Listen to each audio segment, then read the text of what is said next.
Hello everyone, welcome. My name is Sukhari. I'm very happy to be with you today. First of all, I'd like to say thank you to Kasi person and people who help and support this to happen. Thank you so much. Today I'd like to talk about the calmness of the mind and introduce some object practice. Things have been practiced for a number of years and have some kind of the taste and experience. So I would like to share with you today. Calmness of the mind is so important for us in everyday life. See, to have such a mind, which have the capacity to say to certain thoughts and emotion, now I have too much of you, now this emotion is too much, you can go. To have such a mind, to be able to control and be its master, is very, very precious. You see, the mind which is agitated is a kind of unhappy mind. It's like boiling water and make us feel very uncomfortable and restless. But to have such a calm mind, we'll be able to rest on that state of the mind, and we can see the things more clearly. So, you see, in society, people have lots of responsibilities. They have so much worry, and very easy to fall into this thinking about the future, thinking about the past. So to be able to have, to go back, to stay and rest in the calmness of the mind is very important. As well as for the people who study intensively, very easy to fall into the reasonal and intellectual and analysis, to be able to rest and then go back to that state of calmness of the mind. It definitely helps us.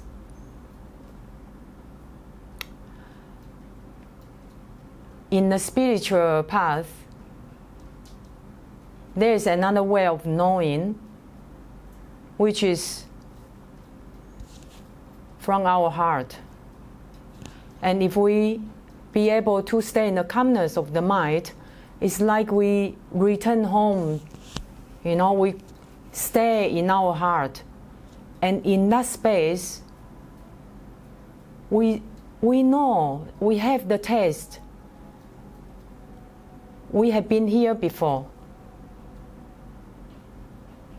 It's a sense of well-being and joy and laughter, infinity love.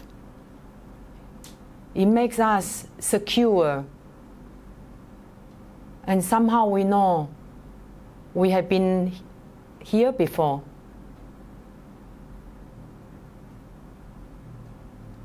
People are fear of death. That's because they have no in touch in that space and recognize the infinite love there. But once when you taste and have experience of that space, you feel very blissful, and you wanted to just stay there. So cozy. It's like returning home. Yeah, so for all these reasons, to practice the calmness of the mind, to have this opportunity is very, very lucky. And also to practice calmness of the mind actually is not so difficult. The main obstacles for the practice is no interest or laziness or postponing. So the antidote for those three is to think the beneficial of calmness of the mind. How nice if we be able to be in that space all the time. In a spiritual path, there's another way of knowing, which is from our heart. We also call intuition. So if we're able to rest our mind in that space, and we just know, it's like our wisdom. Teachers say the outer guru can help you only so much, but certain point, only your inner guru, which is your own wisdom, will lead you to enlightenment.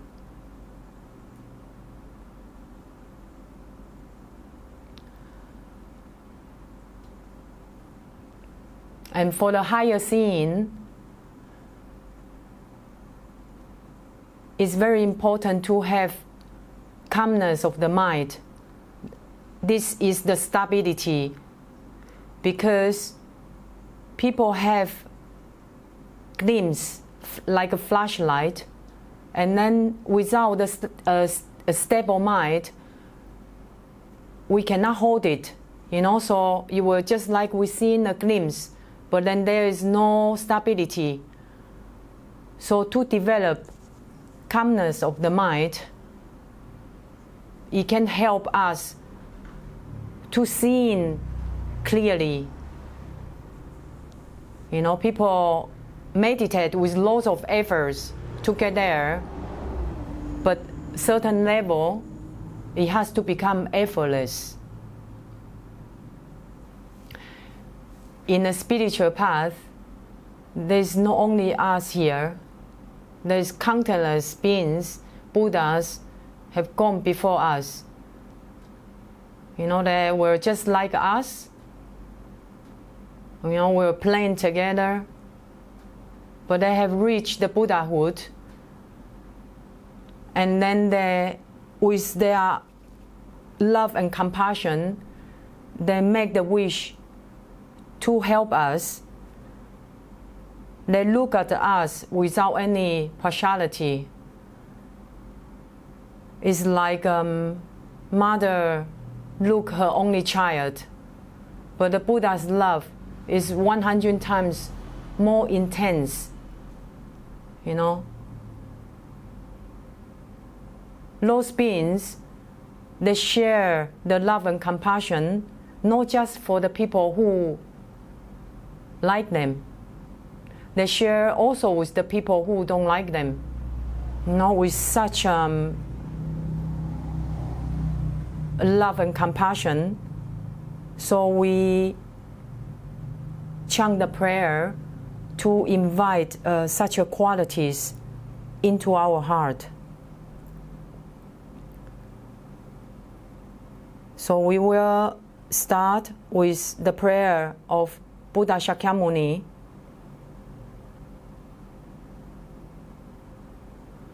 With your great compassion, you embrace this turbulent and degenerate world and make 500 mighty aspirations. Whoever hears your name should never return to samsara. Most compassionate teacher, to you I pay homage. Om Muni Muni Maha Munai Soha.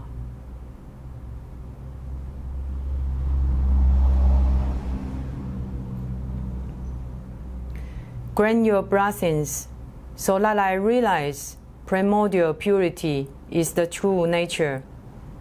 Grant your blessings so that I realize whatever arises is my own mind. Grant your blessings so that I liberate delusion into its natural state. Grant your blessings so that I increase my meditative stability continually. Grant your blessings so that I actualize enlightenment in this lifetime.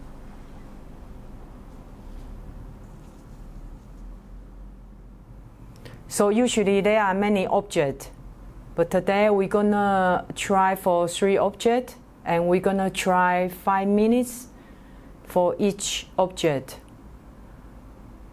Buddha explains breathing is one of the best methods for delusional mental affliction mind of all kind. You know, for all kind of affliction mind, breathing technique, it takes care. And also breathing, we breathe every day, so it's an object is easy to find. So first of all, we find comfortable sitting position. And second, we need to have determination. You know, the determination of, for 5 minutes, we're gonna hold this object and we won't let go. So to have this determination, you know, it's like you have to wake up the next morning 5 o'clock, and then you say to yourself in your mind, you have to wake up, and you don't have an alarm clock. If you have strength of the mind, somehow you just wake up 5 o'clock in the morning. So to have a determination to strengthen such a mind, you know, to say, for these 5 minutes, I'm gonna hold this object and I don't let go. It's just like we're doing some sport. You know, we train our muscles, and in this calmness of the mind, we train our inner muscles.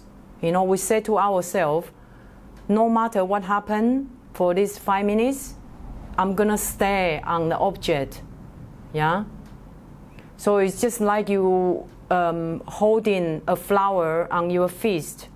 Yeah. So for 5 minutes, you're gonna hold this flower and you don't let go. So the third is the intensity of this holding on the object. You know, the intensity, you have to have the right pitch. It's just like you tuning a guitar. Yeah, you find the right pitch, not too tight and not too loose. You know what happens is when a foreigner hear a technique, they become very exciting to practice, and then they hold it so tight, and then they spend lots of effort, and then they exhaustion, and then they fall down. They may think in the beginning they can hold it, but actually it's too much effort. It's not very difficult to stay there. So the right technique is just use, in the very beginning, you just use 20% of the intensity. Yeah, because normally for the beginner, it tend to have this dullness. So the dullness actually helps, you know, to stay and to stay cozy. So you can sit more still. Yeah, so for example, you know, the too much intensity is like be a very harsh to a naughty child.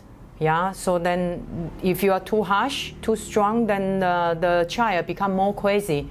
So it's the same for our mind. Yeah, the whole calmness of the practice is to understand our mind. So to have develop introspection to see, you know, if we are holding too tight, we let it loose a little bit. If it's too loose, and we tighten a little bit. Yeah. So the breathing object, you either can observe from your nostril, you know, the entrance of inhale and exhale. You can observe there, or you can observe the whole movement of the breath, the coming pulse and leaving pulse.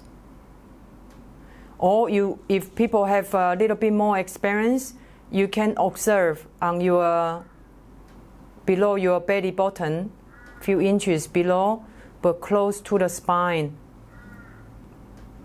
So in this meditation, please decide a place where you will observe the breathing and gently breathe with much love and care, and enjoy the process.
So we see in this process, one thing we didn't become aware is our body. You see, if we can sit comfortably and from time to time, we check from our toe to our head to our toe, and to align and to release the tension. Sometimes when you sit longer, half an hour, 1 hour, then you have some tension here and there. So to release the tension in the part of your body, when your body is relaxed, your mind will also relax. Then when your mind is relaxed, and your body also relax. So what happens is, when you develop calmness of the mind, you go into a certain level of calmness, and your body's energy is aligned.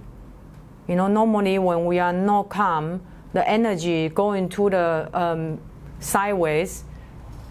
But when your mind is calmed, it's like a wire, and then the electricity go into one direction. So it creating this polarization. Polarization is the alignment of the energy in our body mind, and the side effect of this is produce a sensation of blissfulness.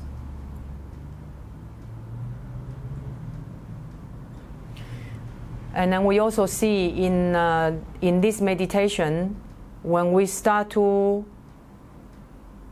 meditate, we, for the first level, we can hold the object. The object tend to move away because we have no the stable mind to be able to hold this object.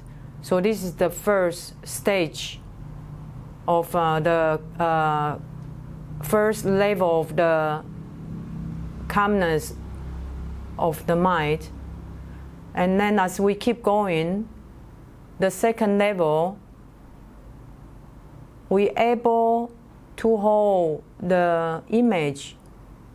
Yeah, we can hold the image, but from time to time we lose it. Yeah, because our thoughts is coming, and then when the thoughts arise, and normally when that strength is not developed yet, we tend to move away with our thoughts. Actually, the thoughts are not a problem, but the trouble is to follow them. So we know a part of our mind, it has to stay on the object, yeah? And we gradually develop the strength of that part of the mind to hold on the object.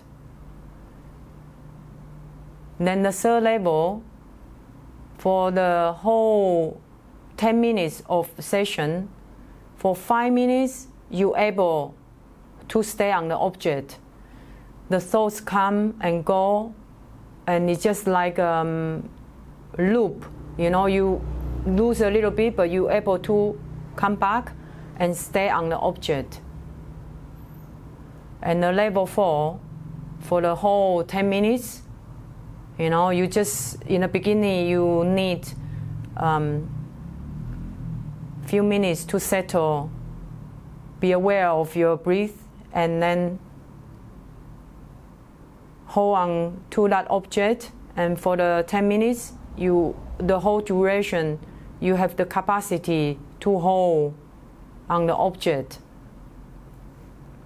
Then as you keep in practice, you gradually arrive at the 5th and 6th level, which is, in this level, you have to use the antidote of introspection.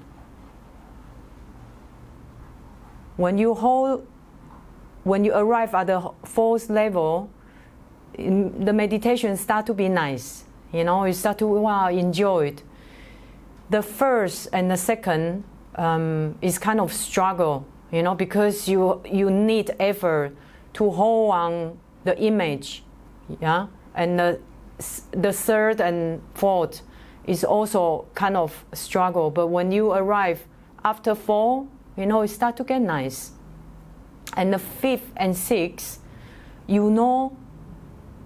when you sit, you can just hold on the image.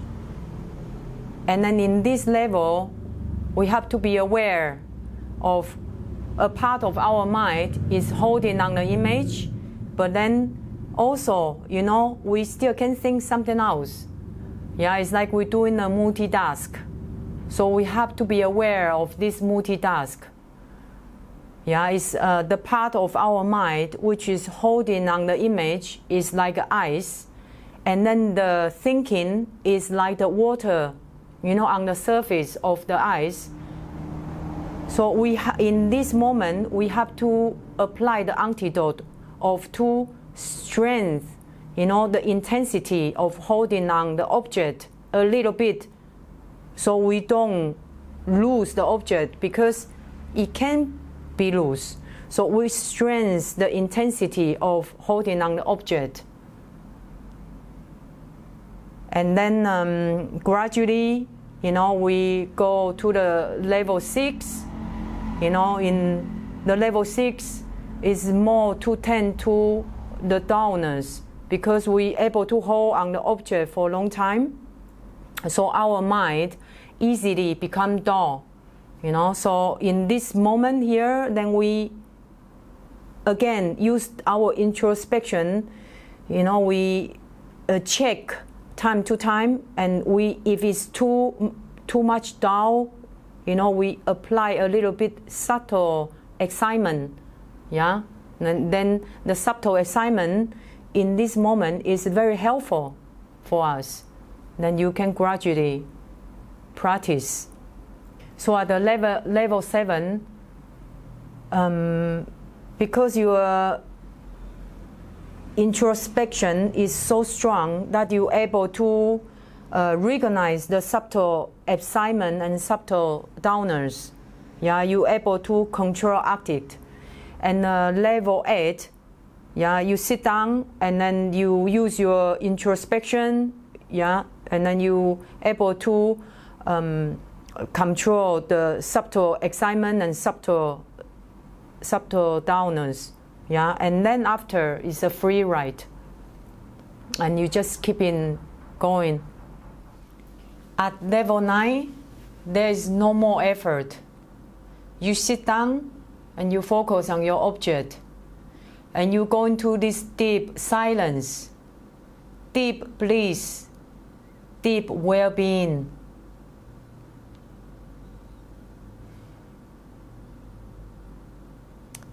And then you just have to sustain your practice. So at the level 1 and 2 is the aspirations of your calmness of the mind. And at the level 3 and 4 is your power of the strength, get developed. And at the 5 and 6 is to develop the quality of your introspection, and then you just keep in practice. So another object I like to introduce you is a mental object of holding the image of Buddha Shakyamuni. To hold on a virtual image of Buddha is very beneficial for us, because we train our mind to hold on this image, and we have the imprint of Buddha's image in us, and to help us to remember Buddha when we sick or we have problem. And when we die in the Bado, it's very easy to collect the Buddha because we spend hours of training, so it becomes a mental memory. It's very beneficial to take the image of Buddha.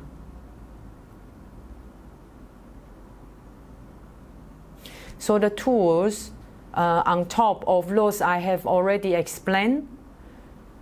Here, for some people, they have very strong memory of Buddha's image. For those who are not familiar, you can download the link of Buddha's pictures, and you can place in front of you, not so far, not so close, yeah, and spend a minute to scan the Buddha's image, yeah, and look how his hair look like, the face is like this, and the shoulder, the robe, lotus posture, his hands, his crossed leg. And then when you have this image in you, you do not look again. You just keep and hold on this blur image. Yeah, you no more analyzing. And then the third is to have the intensity. Yeah, when you, as I said before, when you stabilize, you can able to hold on the image of Buddha. Then because you become comfortable, and then might develop a certain dullness. So you have to use your introspection to tune a little bit tighter. Yeah, you can practice here. Okay, we will start our practice for 5 minutes.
So there is another object I like to introduce you.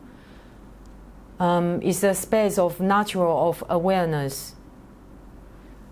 Many of us, we have lots of thoughts. So to focus on the space between the thoughts is very relaxing. You see, we get hypnotized by our thoughts, the content of our thoughts, and to be able to focus between the two thoughts on the gap is very spacious. It's like we just look at the phenomena, and it's all this spaciousness. Because very often we suffer in our thoughts and idea and concept, what is wrong, what is right, should do this, should not. Instead of focusing on the thoughts, we're focusing on the space of the thoughts. Between what we see and our eye consciousness, there is a space, as well as the sound we hear between our ears and the sound we hear. Focus on that space, or our body conscious. We could feel the temperature in this room. Just focus on that space, and to be clear, so we don't space out. In that space, there is not a color, no shape, no age. It's a pure spaciousness. So focus on that space.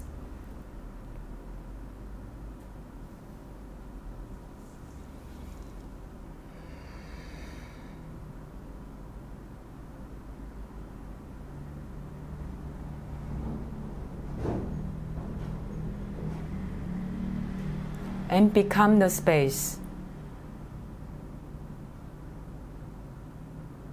Let's try for 5 minutes.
after practice number of years, if there is a quality I appreciate more and more, I would say that is the quality of loving, kind heart. Mindfulness, it opens up your heart and to be gentle with yourself and others. You see, when we have a kind heart, we less judgmental to others, and we understand problems of others. And we can be more patient and more tolerant.